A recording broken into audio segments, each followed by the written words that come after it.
Genesis chapter 49. Then Jacob called for his sons and said, "Gather around so I can tell you what will happen to you in days to come. Assemble and listen, sons of Jacob. Listen to your father Israel.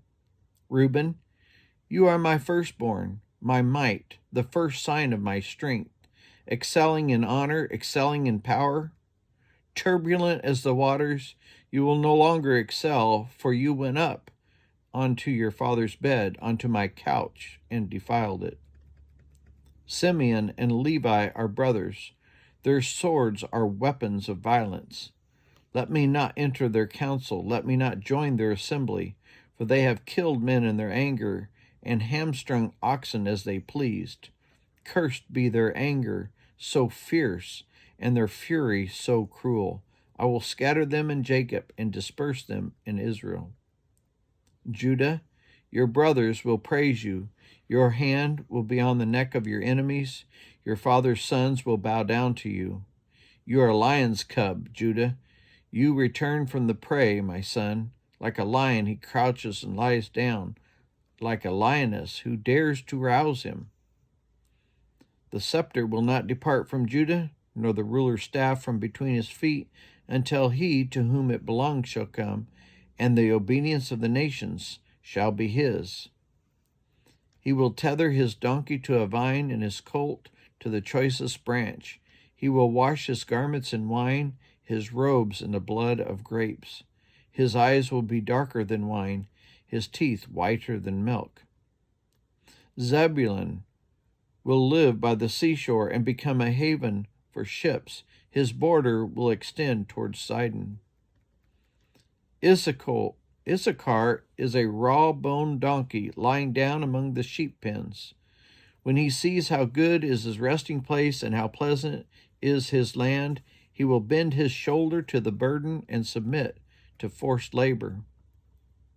Dan will provide justice for his people as one of the tribes of Israel.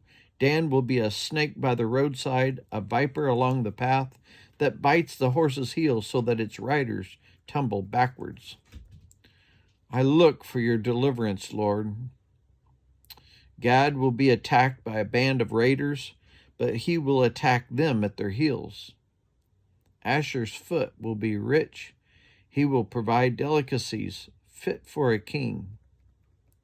Naphtali is a doe set free that bears beautiful fawns.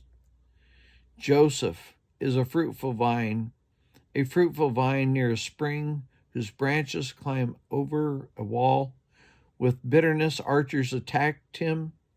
They shot at him with hostility, but his bow remained steady. His strong arm stayed limber because of the hand of the mighty one of Jacob, because of the shepherd, the rock of Israel, because of your father's God who helps you, because of the Almighty who blesses you with blessings of the skies above, blessings of the deep springs below, blessing of the breast and womb.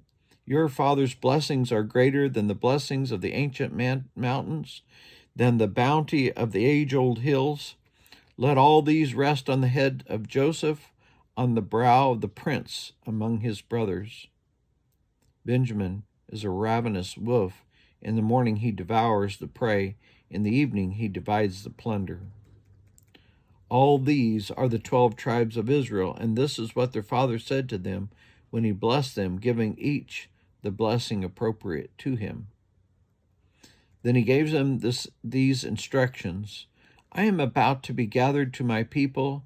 Bury me with my fathers in the cave of the field of Ephron the Hittite, the cave in the field of Machpelah near Mamre in Canaan, which Abraham bought along with the field as a burial place from Ephron the Hittite.